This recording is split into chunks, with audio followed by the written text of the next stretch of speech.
मेरा विषय है मनुष्य का आध्यात्मिक शरीर। मैंने बचपन में सुना था कि संसार में एक जैसे 7 व्यक्ति होते हैं, और यह बाद में यह भी सुना कि एक व्यक्ति के अंदर 7 शरीर होते हैं। मुझे उस समय समझ में नहीं आया था, और अक्सर इस विषय पर चिंतन अवश्य करती रही। और डायरी में मैं अपने आध्यात्मिक विचार लिखती रहती हूँ। जब मुझे मीनू पांडे जी ने इस कार्यक्रम में आमंत्रित किया तो मैंने अपनी डायरी देखी और उसमें पिछले दिनों लिखे गए लेख को ही मैं आज प्रस्तुत कर रही हूँ। यह मेरे अपने विचार हैं, कितने सही हैं इस पर आप लोगों की प्रतिक्रिया जानना चाहूँगी। मुझे लगता है कि 3 तरह के मनुष्य होते हैं। एक वह जो दिल से सोचते हैं, वह बहुत भावुक होते हैं।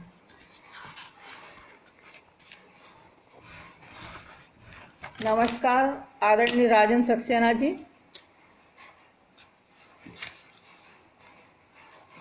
वर्षा चौबे जी।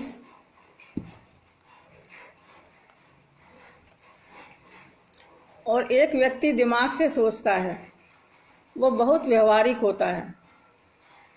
और जो दिल दिमाग दोनों से सोचता है, वो संतुलित व्यक्तित्व होता है।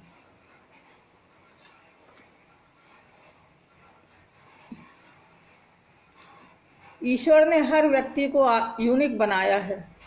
एक जैसा दूसरा व्यक्ति नहीं हो सकता है। यहाँ तक कि जुड़वा बच्चों में भी भिन्नता देखी जा सकती है।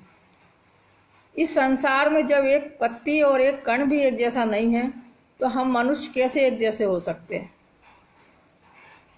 मनुष्य तो इस सृष्टि की सर्वश्रेष्ठ रचना है, क्योंकि ईश्वर ने अपने बारे में कुछ जानने का मादा सिर्फ मनुष्य को ही दिया है, जो अन्य किसी प्राणी को नहीं दिया।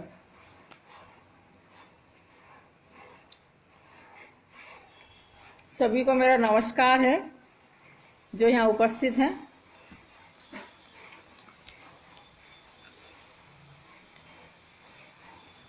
मनुष्य के अलावा अन्य प्राणी चौपाए होते हैं। उनकी गति ऊपर नहीं जाती, वे ऊपर आगे नहीं बढ़ सकते।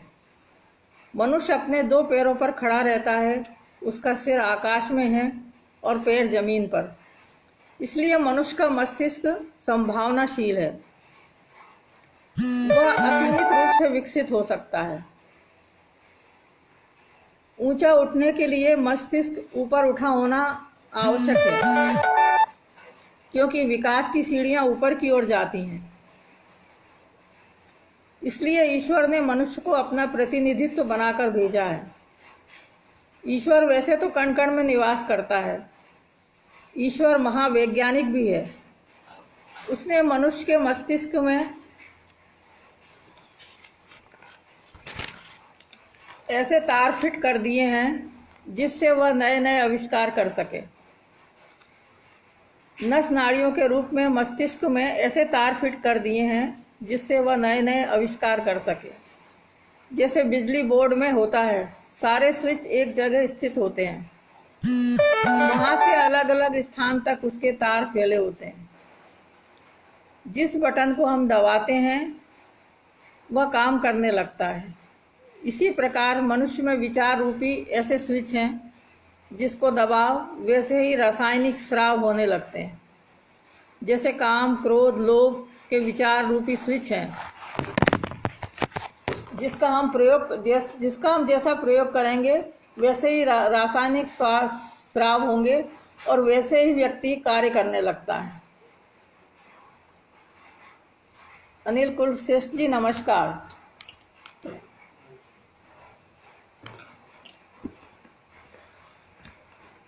एक विवेक का स्विच भी ईश्वर ने दिया है, जिसको दबाने पर मस्तिष्क से ऐसे स्राव प्रवाहित होते हैं जिससे वह निर्णय लेता है, सही और गलत की पहचान भी करता है और वैसे ही कार्य करने लगता है। इन सारे स्विच के बाद भी एक ऐसा सर्वोच्च स्विच दिया है जिसको दबाने से जो रासायनिक क्रिया होती है तो वह ईश्वर की ओर मुड़ने लगता है। वह फिर जीव, जगत, परमात्मा, आत्मा के बारे में सोचने लगता है। अतः वह व्यक्ति के मस्तिष्क से रासायनिक स्राव होने लगते हैं तो वह परमात्मा की खोज में लग जाता है और उस मार्ग पर चलने के लिए गुरु की तलाश करता है। कोई योग मार्ग पर चलता है तो कोई भक्ति मार्ग पर चलता है, कोई कर्म योगी होता है तो कोई ज्ञान योग के माध्यम से ईश्वर को पाने का प्रयास करने लगता है। जिस प्रकार एक विद्यालय में पहुंचने के लिए विद्यार्थी अपने अपने घरों से अलग अलग रास्तों से आते हैं पर पहुंचते सभी विद्यालय ही हैं, उसी प्रकार सारे मार्ग ईश्वर तक पहुंचते हैं।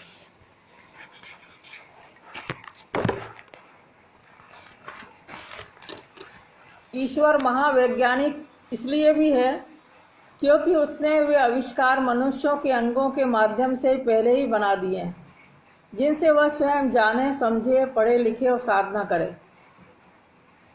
जैसे मनुष्य का एक महत्वपूर्ण अंग है आँख। आँख की रचना कार्य बिल्कुल एक कैमरे की तरह होता है। कैमरे का आविष्कार इसीलिए मनुष्य कर सका क्योंकि ईश्वर ने उसे यह शक्ति प्रदान की है। जैसे मनुष्य ने पेन ड्राइव बनाया, ईश्वर ने तो मनुष्य के मस्तिष्क में जन्म से ही पेन ड्राइव रखकर भेजा है, जिसमें उसकी स्मृतियां संचित होती हैं। मनुष्य ने उड़ना कैसे सीखा? ईश्वर की रचना पक्षियों के द्वारा उनकी नकल ही की है। पक्षी, कीट, पतंग तो जन्मजात ही उड़ते हैं। ईश्वर ने मनुष्य के मस्तिष्क में यह शक्ति दी है कि वह ऐसा आविष्कार कर स्वयं भी उड़ सके। ऐसे ही जब मनुष्य जल में जीवित नहीं रह सकता, लेकिन जल के जीवों की गतिविधियों से सीखकर आविष्कार कर वह पानी के अंदर पनडुब्बी के माध्यम से चल सकता है। ऐसे ही चींटों की संरचना भी आपने देखी होगी और मनुष्य के द्वारा बनाई गई मोटरसाइकिल आप देखिए एक सी प्रतीत होगी। ईश्वर ने मनुष्य को वह सारे अंग दिए हैं जिससे मनुष्य अपनी आवश्यकता की पूर्ति कर सके। कमल चंद्रा जी नमस्कार, धन्यवाद।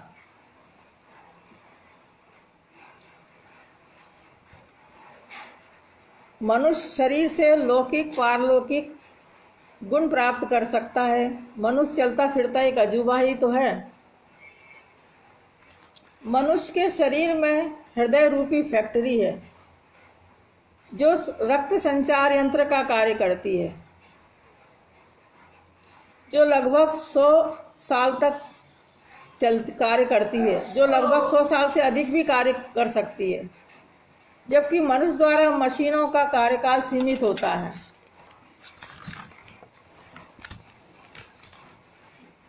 इसी से मनुष्य को अपनी क्षणभंगुरता का एहसास होता है।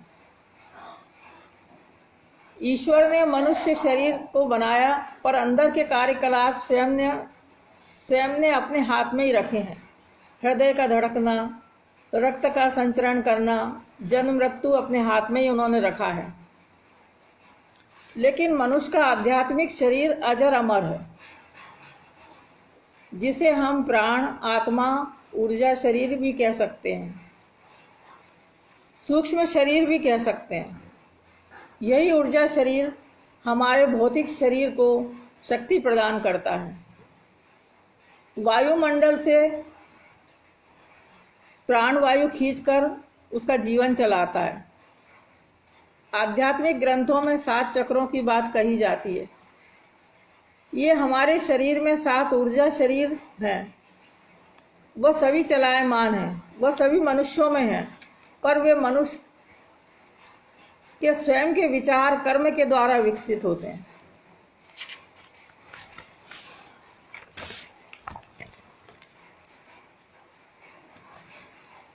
परम चेतना तो पूरे विश्व में या कहें पूरे ब्रह्मांड में सर्वत्र है।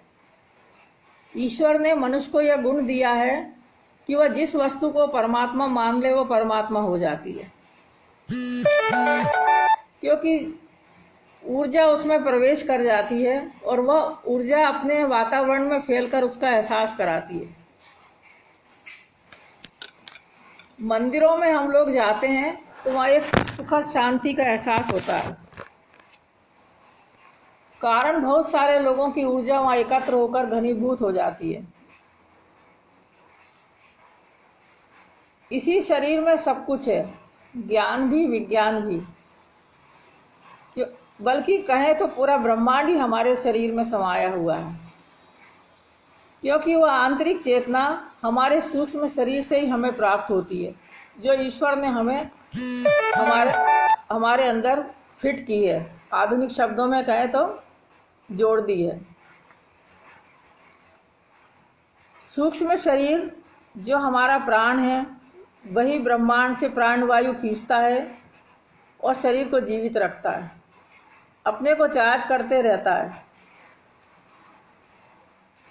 मस्तिष्क विचार है, जैसे विचार वैसे हमारे शरीर में रासायनिक क्रिया होती हैं, वैसे ही हम काम करने लगते हैं। हमारे कर्म ही हमारे फल बनते हैं। इसलिए मनुष्य को सोच लेना चाहिए कि वह क्या चाहता है, वैसे ही परिणाम मिलने लगते हैं।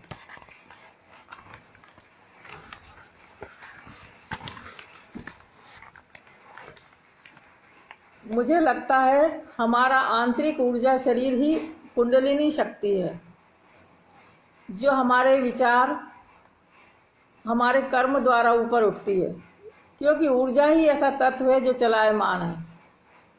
शरीर तो जड़ है, मूलाधार में यह शक्ति रहती है, क्योंकि यही हमारे जन्म मृत्यु का कारण है।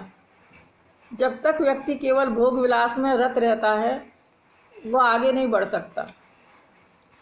यदि मनुष्य अपने विचारों से ऊपर उठता है तो स्वादिष्टान तक उसकी पहुंच हो जाती है। इससे ऊपर उठने पर वह ज्ञान प्राप्त करता है और वैसे ही कर्म करता है, अपने ज्ञान का सदुपयोग करता है, तो वो और ऊपर उठकर मणिपुर चक्र तक पहुंच जाता है। अशोक निर्मल जी नमस्कार।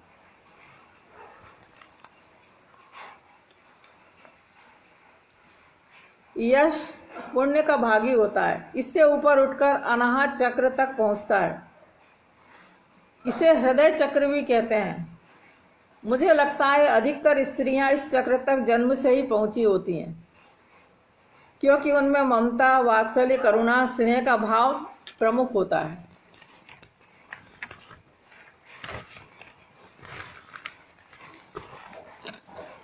इसके आगे विशुद्धि चक्र मिलता है, जो गले में स्थित है। इसके माध्यम से वह अपने विचारों को अभिव्यक्त करता है। इसके बाद आज्ञा चक्र है, जो माथे पर दोनों भवों के बीच स्थित होता है, जिससे मनुष्य विवेकशील हो जाता है और सत्कार्यों में लीन हो जाता है।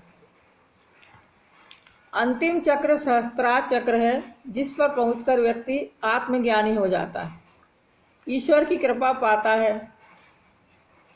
ऐसा माना जाता है कि जिस व्यक्ति की ऊर्जा यहाँ तक पहुँच जाती है और यहीं से प्राण निकले तो उसे मोक्ष मिलता है। सिर के ऊपरी भाग में यह स्थित रहता है, यानी हमारे भौतिक शरीर में ऊर्जा शरीर चलायमान रहती है। प्राण शक्तिशाली तत्व है, वह कमजोर शरीर से तुरंत निकल जाता है। क्या शरीर अलग है, प्राण अलग है, ये प्रश्न उठता है। तो हाँ, शरीर ठोस वस्तु है, जबकि प्राण एक ऊर्जा। दोनों एक दूसरे के पूरक हैं। बिना प्राण के शरीर का कोई महत्व नहीं।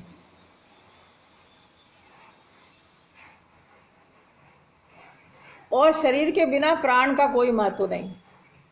ये दोनों तत्व एक दूसरे के लिए बने हैं। शरीर कैसे एक कोशिका से अनेक कोशिका में बदल जाता है, जब तक उसमें प्राण चेतना तत्व न हो तो वह बढ़ेगा ही नहीं। यानी शरीर जड़ है और प्राण चेतना। इस संसार में कोई भी चीज व्यर्थ नहीं है। सबका अपना अपना महत्व है। जो परम चेतना है वो बहुत समझदार, दूरगामी सोच वाली चेतना है। उसमें प्रत्येक व्यक्ति को उसकी सोच व कर्म के हवाले कर दिया है।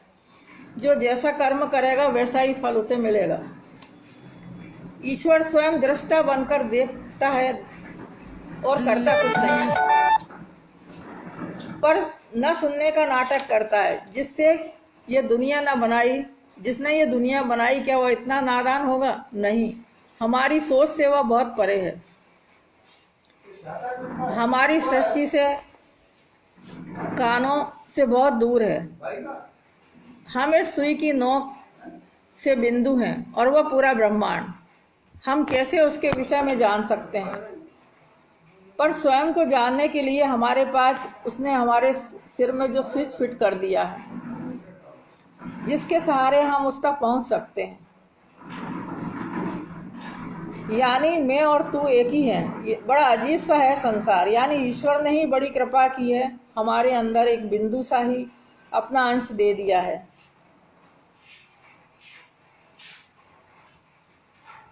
अंत में हमें उसी परम चेतना से ही मिलना है। अंत में शरीर से प्राण निकल जाता है। ऊर्जा शरीर ही हमारी आत्मा है जो अमर है। भौतिक शरीर जो जड़ है यहीं रह जाता और मिट जाता है। मंजू सक्सेना जी नमस्कार।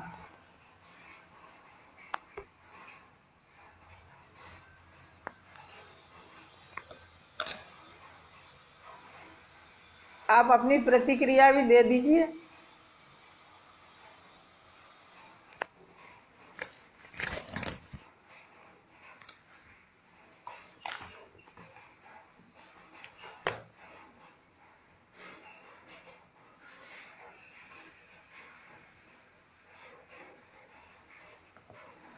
जैसे वायु तो विद्यमान हमेशा ही रहती है, किंतु पंखा जो है उसे हिलाता है और अपने आसपास बिखेरता है, और हमें हवा भी अपनी टेक्निक से मिल जाती है। ऐसे ही प्रकाश भी है, किंतु प्रकृति के घूमने पर ही वह हमें दिखता है। ऐसे ही परमात्मा भी है, कण कण में वह, हम जिस वस्तु को परमात्मा मान लें तो वही परमात्मा हमें महसूस होने लगता है। संसार में परमात्मा ने मनुष्य शरीर में वे सारे स्विच फिट किए हैं जिससे वह हर चीज खोज सकता है, निर्माण कर सकता है। पर संसार में केवल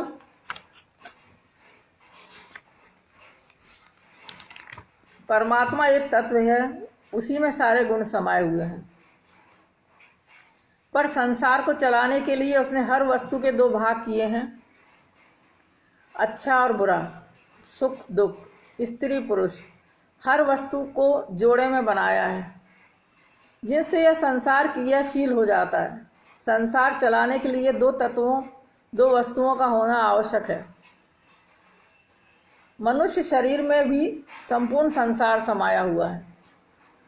आत्मा स्थिर है, वह सूर्य है और प्राण उसके इर्द गिर्द घूमती है, और उसी के घर्षण से हमारा मन रूपी चंद्रमा उत्पन्न होता है। जो प्राण वायु के इर्द गिर्द घूमता है, इस तरह की इच्छाएं पैदा करता है और हमें क्रियाशील बनाता है। आत्मा प्रकाश है, प्राण वायु है, और मन दोनों के घर्षण से उत्पन्न ध्वनि है जिससे मन अपने को व्यक्त करता है। प्राण का कार्य है कि वह ब्रह्मांड से वायु को खींचे, जीवित रखना, अपने को चार्ज करते रहना। प्रकाश बिजली है, उसी की शक्ति का उपयोग प्राण करता है, और मन तो मनुष्य शरीर में बनने वाले रसायनों को उत्तेजित करता है। मस्तिष्क विचार है, जैसे विचार वैसे रसायन, वैसी ही शरीर में क्रिया होगी और वैसे ही कार्य होंगे, और जो कार्य होंगे वैसा ही फल मिलेगा। इसलिए फल मिलने से व्यक्ति को पहले सोचना चाहिए कि वह क्या चाहता है, उसके चाहने का क्या परिणाम होगा। अन्य उसके चाहने से किसी अन्य प्राणी को कष्ट तो नहीं होगा। पूर्ण तरह विचार करके ही वो अपने चाहने की क्रिया को कंट्रोल कर सकता है, क्योंकि एक बार क्रिया कर्म फल अवश्य मिलेगा, अच्छा या बुरा। इसलिए सोच विचार कर ही अपनी इच्छाओं को व्यक्त करें या रखें मन में।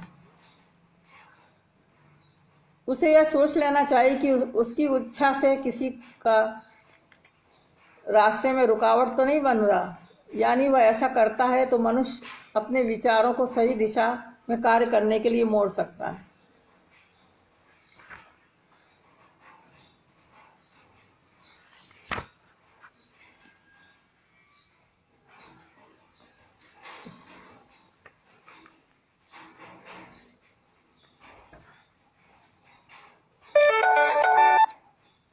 आप लोगों ने मेरे विचार सुने, धन्यवाद। मंजू सक्सेना जी, मीनू पांडे जी,